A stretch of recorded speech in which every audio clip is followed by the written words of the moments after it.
दोस्तों नमस्कार। English language में, इंग्लिश ग्रामर में पार्ट ऑफ स्पीच का बड़ा इम्पोर्टेंट रोल है। हर बच्चे की ज़रूरत है। अगर हम किसी भी कॉम्पिटिटिव एग्ज़ाम को पास करना चाहते हैं तो इंग्लिश में पार्ट ऑफ स्पीच का आना बहुत ज़रूरी है। तो आइए आज हम सीखेंगे पार्ट ऑफ स्पीच का पहला टॉपिक, जिसे हम इंग्लिश में कहते हैं नाउन। तो चलिए शुरू करते हैं इसकी डेफिनेशन के साथ में। बच्चों, जो टॉपिक हमारा है इसे हम हिंदी और इंग्लिश दोनों लैंग्वेज में सीखेंगे, क्योंकि कुछ बच्चे हिंदी मीडियम से रहे हैं, कुछ बच्चे इंग्लिश मीडियम से रहे हैं। तो दोनों के लिए ये टॉपिक फ़ायदेमंद रहने वाला है। बस ज़रूरत है इसको ध्यान से देखने की। शुरू करते हैं। नाउन इंग्लिश में कहते हैं और हिंदी में उसको संज्ञा कहते हैं। चलिए पढ़ते हैं।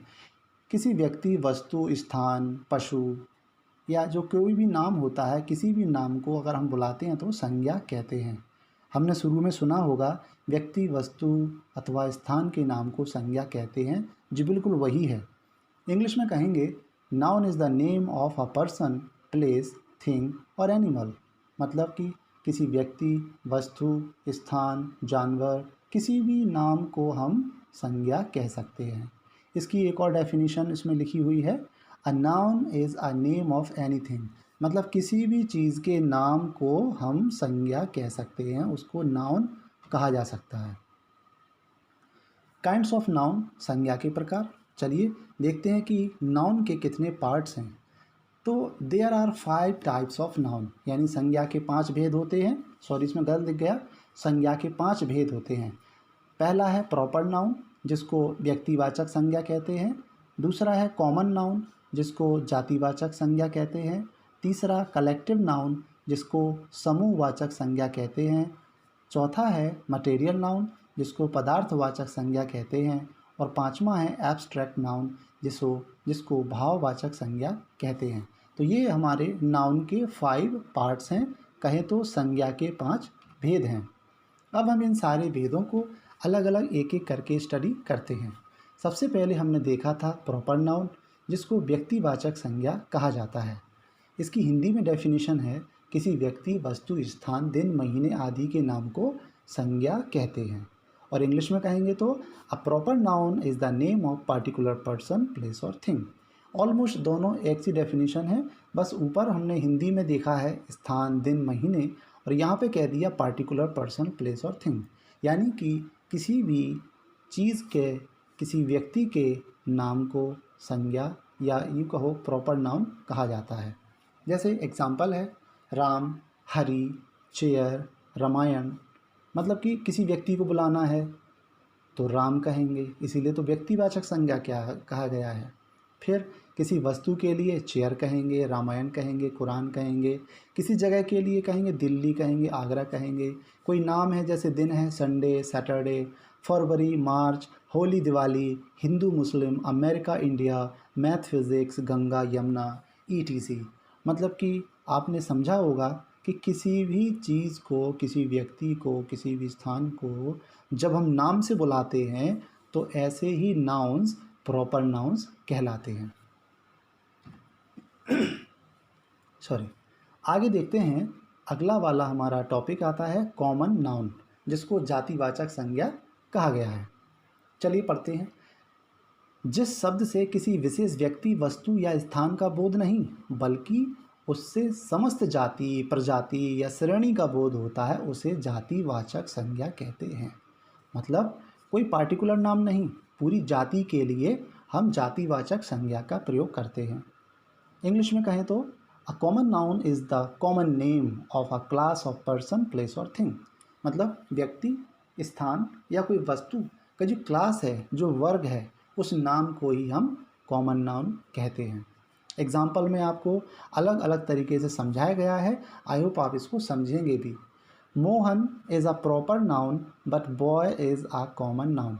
देखिए, मोहन एक प्रॉपर नाउन है, क्योंकि नाम प्रॉपर तरीके से कहा जा रहा है। जबकि मोहन को बॉय कह दिया तो ये इसके लिए क्या हो गया, कॉमन। यानी कि मोहन क्या है, उसकी जाति क्या है, बॉय है, लड़का है। तो मोहन को बॉय कह दिया। उसी प्रकार दूसरे सेंटेंस में रितिका को गर्ल कह दिया तो चेयर को फर्नीचर कहा गया। जैसे इसमें लिखा है India is a proper noun but country is a common noun. देखिए हमारा देश है वो हमारा कॉमन नाउन है, जबकि देश का नाम क्या है इंडिया, वो से हम कहेंगे proper noun. Ganga is a proper noun but river is a common noun. अच्छे समझने की कोशिश करिए, गंगा एक नाम है जबकि रिवर नदियों का एक जाति है, यानी कि रिवर नदी, रिवर को नदी कहते हैं जबकि गंगा एक उस नदी का नाम है।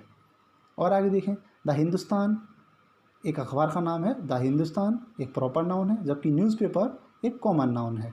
तो हिंदुस्तान और कॉमन नाउन, जैसे मान लीजिए कॉमन नाउन न्यूज़पेपर है, मैंने दुकानदार से कहा न्यूज़पेपर दीजिए, कोई भी दे देगा वो, लेकिन अगर हम कहेंगे द हिंदुस्तान दीजिए तो हमें वो हिंदुस्तान पेपर ही देगा। आई होप आपकी समझ में आया होगा। कॉमन नाउन के बाद हमारा अगला टॉपिक आता है कलेक्टिव नाउन, जिसे कहते हैं समूहवाचक संज्ञा। कलेक्टिव समझ में आ रहा होगा सुन के भी, वह शब्द जो एक ही प्रकार के व्यक्तियों या वस्तुओं के समूह या झुंड का बोध कराए उसे समूहवाचक संज्ञा कहते हैं। मतलब वह शब्द जिससे हमें किसी सिंगल का नहीं बल्कि पूरे ग्रुप, पूरे झुंड का, पूरे समूह का पता चलता हो, उसी को कहते हैं हम समूहवाचक संज्ञा। इंग्लिश में कैसे कहेंगे? A collective noun is the name of a number of person और थिंग्स कंसिडर्ड एज वन। मतलब कलेक्टिव नाउन एक ऐसा नाम है, एक व्यक्तियों के नंबर्स का नाम है या चीज़ों के नंबर्स, मतलब कि जिसको एक समझा जाता है। मतलब ये हो गया कि एक ऐसा नाम जहाँ व्यक्तियों या वस्तुओं का झुंड हो, उसे हम कलेक्टिव नाउन कहते हैं। जैसे कि एग्जाम्पल है क्लास। क्लास का मतलब बच्चों का झुंड, क्राउड लोगों का झुंड, आर्मी सैनिकों का झुंड, फ्लॉक चिड़ियों का झुंड, team family, committee, mob, bunch, band, gang, police. ये सारे के सारे वर्ड ऐसे हैं जो कलेक्टिवली काम करते हैं। ये सिंगल किसी व्यक्ति से नहीं कहे जा सकते। यहाँ व्यक्तियों का या वस्तुओं का झुंड होगा, ग्रुप होगा, तभी हम इनको कलेक्टिव नाउन कह सकते हैं। चलिए आगे बढ़ते हैं। अगला टॉपिक आता है हमारा मटेरियल नाउन, पदार्थवाचक संज्ञा। कलेक्टिव नाउन को हम पदार्थवाचक संज्ञा कहते हैं। चलिए इसकी डेफिनेशन पढ़ते हैं पहले हिंदी में। नापी तौली जाने वाली वस्तु के नाम को पदार्थवाचक संज्ञा कहते हैं। मतलब जो वस्तुएं नापी जाएं या तौली जाएं, ये वो वस्तुएं होती हैं जिनको हम खाते हैं, पीते हैं, नापते हैं, तौलते हैं, लेकिन गिनते नहीं हैं। लेकिन हम गिनते नहीं हैं। इंग्लिश में क्या बोलेंगे? इंग्लिश में बोलेंगे A material noun is the name of a substance that is eaten, drunk, measured and weighed but not counted। मतलब कि मटेरियल नाउन एक ऐसे पदार्थ का नाम है जिसको हम खाते हैं, पीते हैं, नापते हैं, तौलते हैं, लेकिन गिनते नहीं हैं। एग्जाम्पल के तौर पर देखेंगे वाटर। वाटर को हम गिन नहीं सकते हैं, हम नाप सकते हैं, तौल सकते हैं, पी सकते हैं, लेकिन गिन नहीं सकते। वाटर हुआ, वैसे ही ऑयल है, बटर हुआ, मिल्क है, कर्ड है, sugar, lime, silver, chalk, lunch, dinner, wool. तो देखिए ये सारे के सारे नाम ऐसे हैं जिनको हम गिन सकते हैं, नहीं गिन सकते, बिल्कुल नहीं गिन सकते। इनको तो हम सिर्फ क्या कर सकते हैं, कुछ चीज़ों को खाते पीते रह सकते हैं या कुछ चीज़ों को नाप सकते हैं, किसी को हम तौल सकते हैं। ये ऐसी सारी वस्तुएं मटेरियल नाउन की कैटेगरी में आती हैं। अब चलते हैं हम, अगला टॉपिक है हमारा एब्स्ट्रैक्ट नाउन, जिसको हिंदी में कहा गया है भाववाचक संज्ञा। चलिए पढ़ते हैं।